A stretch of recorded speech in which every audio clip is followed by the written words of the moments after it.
A csatornám fő célja a politikai felvilágosítás, oktatása. És ez most egy olyan videó, amiben elmondom, hogy én hogyan csoportosítom a magyar szavazókat.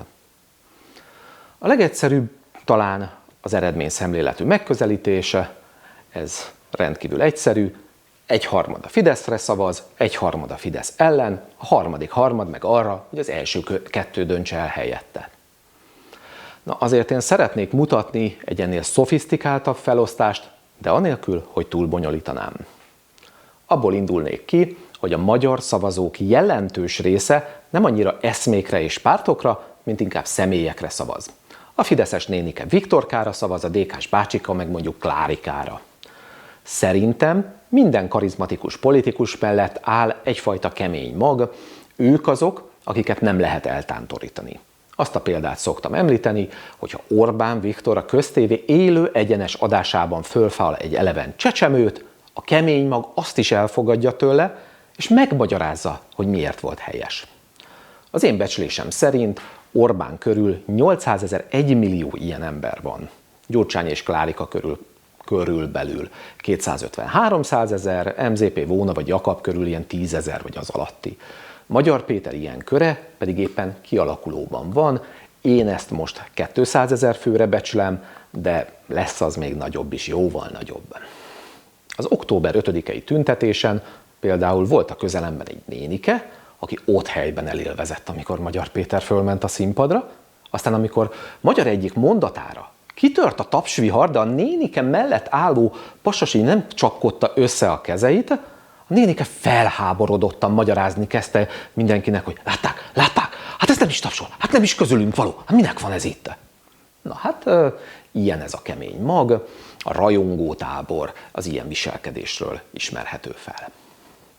Megjegyezném, hogy azért látok kivételeket, a Mi Hazánk, na például az egy kakuktojás. Szerintem ott nincs és soha nem is volt olyan karizmatikus politikus, akivel kialakulhatott volna ilyen szintű kötődés. A Mi Hazánk kemény magját a Jobbik szélsőséges szárnyának az árvái alkotják, ők egymáshoz és a saját értékrendjükhöz kötődnek, ilyen, hát minket úgyse szeret senki alapon. A politikusaiknak pedig meg kell felelni ezen szélsőséges emberek szélsőséges elvárásainak.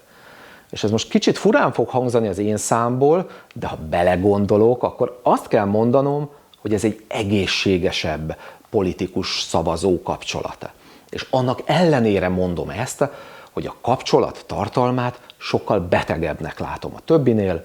Szerintem ez egyszerűen egy gyűlöletközösség. Nem lekicsinylendő a számuk, szerintem az iménti szavaimmal körülbelül 150 000 nagyon összetartó embert sértettem meg. A Momentum is valami hasonló, hiszen ott sem találsz igazi arcot, akiért tűzbe lehetne rohangálni, ennek ellenére mégis van egy szerényebb belső kör.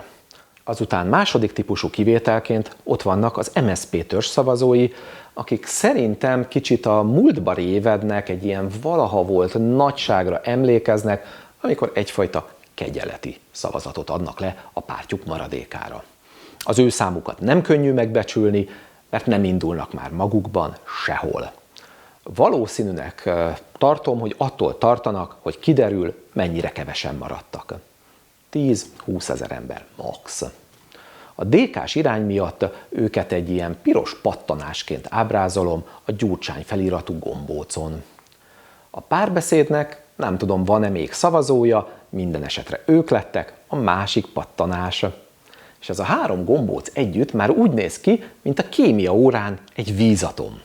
De azért mind érezzük, hogy ez már csak langyos vízatom lehet. Aztán ott van még az LMP, akikről azt gondoltam, hogy az EP választás után írhatok róluk egy nekrológot. Valami olyasmit terveztem, hogy sose volt se jó, se szép, de végre megszabadultunk tőle. Erre bedobták a vitézi trükköt, és bejött nekik. Még az EP választáson is kaptak szavazatokat. Le a kalappal. Fel is raktam nekik egy pici bogyót, persze a fideszes oldalra. A bogyók mérete amúgy azért nem arányos, hogy nagyító nélkül is meg lehessen találni egyik-másik szervezetet. A magszavazók körül áll még egy kevésbé kötődő réteg, mint a hagymahéja. Ők is elkötelezettek, de hajlandóak és képesek is kritikát fogalmazni meg. Az elkötelezettségük is inkább irányok és elvek felé van, mint sem emberek felé. Egyik oldalról az ő megtartásuk irányt szab egy pártnak, másik oldalról pedig van, amivel el lehet bizonytalanítani őket. Ebben különböznek a magszavazóktól. Az EP választás idején sikerült néhány ilyen elbizonytalanodott Fidesz szavazóval találkoznom. És mind azt mesélték, hogy volt valami olyan húzása az állampártnak, ami személyesen érintette őket, és ami kinyitotta a szemüket. És azt gondolom, ez elég általánosnak mondható ebben a körben. Szóval ezeknek az embereknek a szemét a személyes érintettség nyithatja ki. Persze a magszavazók sincsenek amúgy bebetonozva. Például a valaha 20%-os Jobbik egymást alul licitáló vezetői el tudták érni, hogy a magszavazóik is távozzanak. Most szana és széjjel vannak, a szélsőségesek a Mi Hazánkban, több százezren a Fidesz támogatói között, sokan a nem szavazók között, pár tízezren van a mögött, Jakab mögött, és azért van a Jobbiknak is egy valami kis maradéka, ahol szerintem nem is igazán maradtak magszavazók. A magszavazók és a kötődők együttes mérete sok pártnál aránylag jól becsülhető az EP választás eredménye alapján. De a teljes képhez még tartozik pár dolog. A szavazók következő nagy csoportját úgy hívom az ellenzéki felhő. Ők olyanok, mint egy párt magszavazói, csak őket nem a vonzás, hanem az állampárttal szembeni taszítás, az ellenzékiség kötelezte el.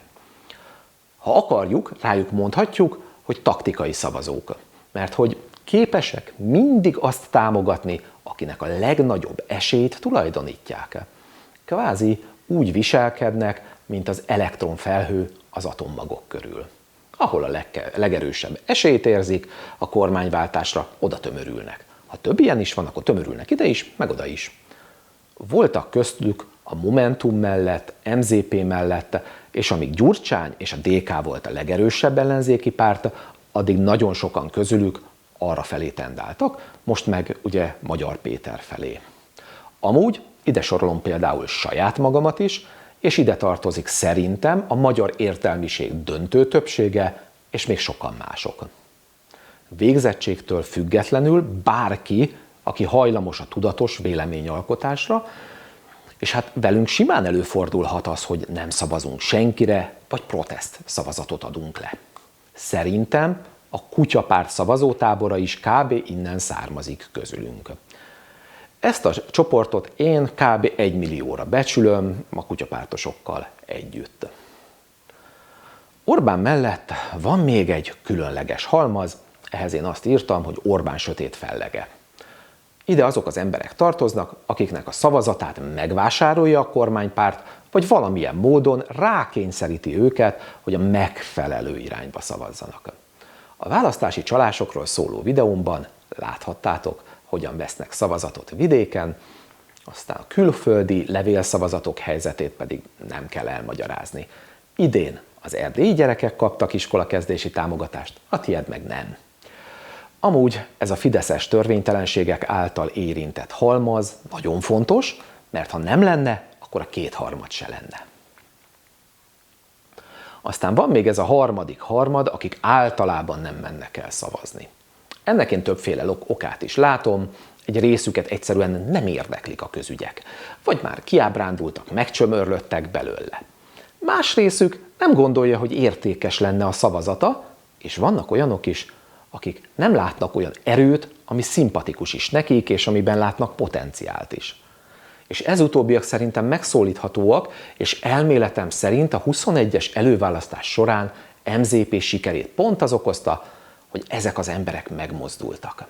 És erre senki nem számított.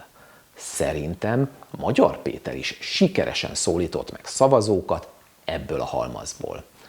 De az is lehet, hogy csak képzelődök, és csak annyiról van szó, hogy itt jelentős az átjárás ugye az ellenzéki felhővel, akik ugye nem szavazunk, ha nincs értelmes lehetőség.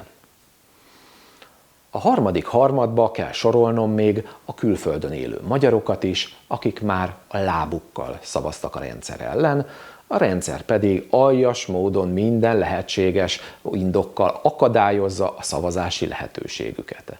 Esetenként több 100 kilométert kell utazniuk és órákat sorban állniuk, hogy egyáltalán szavazhassanak. Mondhatjuk, hogy ők elszenvedői az Orbán fekete fellege jelenségnek. Az utolsó halmazom a bizonytalanok, akik alatt én olyanokat értek, akik egyik oldalt sem utasítják el teljesen, és akik élni akarnak a választójogukkal. Szóval lehet, hogy az állampártra szavaznak, de lehet, hogy az ellenzékre. Ez egy jelentős csoport, biztos, hogy nincsenek kevesen, lehetnek akár 1 millióan is. Sokak szerint ők szokták eldönteni a választásokat. Sokféle embert tudok itt elképzelni, ide tartozik például a húgom, aki a szavazás napján akkor hívott fel, hogy hát kire is lenne érdemes szavaznia, amikor már félúton volt a szavazókör felé. De lehetnek köztük, nem tudom én, első szavazó egyetemisták, akik szavazni már szeretnének, de akiknek azért úgymond a hormonok még elvonják a figyelmét a politikai dolgokról. Mondjuk azt nagyon szeretném megjegyezni, hogy határozottan látom, hogy a mai fiatalok közül többen érdeklődnek a közügyek iránt, mint az én generációmból, amikor mi voltunk az ő korukban. Aztán ide tartoznak azok az emberek is, akiket az egyik barátom csak úgy hív, hogy a bölcs funkcionális analfabéták. Ez egy létező típus, több ilyen emberrel is találkoztam. Ők ugye tudják magukról, hogy nem értenek a politikához, ilyen értelemben bölcsek, és ezért nem is foglalnak határozottan állást, de szavazni azért kötelességtudatból elmennek, és a szavazó fülkében rögtönöznek valamilyen döntést. Sokszor már hazafelé sem emlékeznek, hogy kire mire szavaztak. Később, ha megkérdezitek, határozottan állítják, hogy a győztesre x-eltek, már ha emlékeznek rá, hogy ki lett az. Azt gondolom, hogy a bizonytalanokat lehet befolyásolni olyan dolgokkal, mint a választási osztogatás, vagy a háborús riogatás, és ezt a Fidesznél is jól tudják, szóval ezeket a dolgokat nem csak a sajátjaik miatt erőltetik. Az ellenzéki felhő abban különbözik a bizonytalanoktól, hogy az ellenzéki felhőnél nálunk ezek a módszerek nem működnek, minket kommunikációs trükkökkel nem lehet átállítani. Aztán van még egy csoport, ami szerintem egy ilyen átmeneti halmaz, ezért nem is rajzolom föl. Ők valahonnan a nem szavazó, esetleg bizonytalan halmazból indulnak, elkezdenek valami neres cégnek vagy hivatalnak dolgozni, és egyszer csak azon veszik észre magukat, hogy elmarják maguk mellől az ellenzéki barátokat. Például egyik harcos társam konkrétan azt mesélte, hogy szíve választottja kikosarazta, mert a karrierjének nem tenne jót, ha ilyenekkel mutatkozna. Ha engem kérdeztek, a harcostárs jól járt, a hölgy pedig bekerült a fekete fellegben a felkiáltó jeles társaságba. Na, itt a videó végén meg kell említenem, hogy minden szám, amit mondtam, csak becslés. Ha te más becslést adnál, az nem a véletlen műve. Ezeket a számokat tényleg nehéz megbecsülni, amit viszont nem kell becsülni, az, hogy elvétve van olyan szavazó, aki program alapján dönt. Ezért aztán a pártok csak amolyan mellékvágányként csinálnak programot, ha megy a szekér, annyi is elég programnak, hogy folytatjuk. És hogy mire is jó ez a felosztás? Hát először is, ha sikerült beazonosítani, te melyik csoportba tartozol, akkor kérlek kommentáld a videó alá. Ha valahol nem értesz egyet valamivel, amit mondtam, azt is kommentáld a videó alá. Másrészt pedig ez egy modell. A társadalmunk egyfajta politikai modellje, amellyel magyarázni lehet bizonyos folyamatokat. Már ebben a videóban is beszéltem például a Jobbik széteséséről, MZP váratlan sikeréről és a kutyapárt megjelenéséről. Későbbi videókban pedig további folyamatokat tervezek megmagyarázni ezzel a modellel. Na, hát valami ilyesmivel folytatjuk a következő epizódban.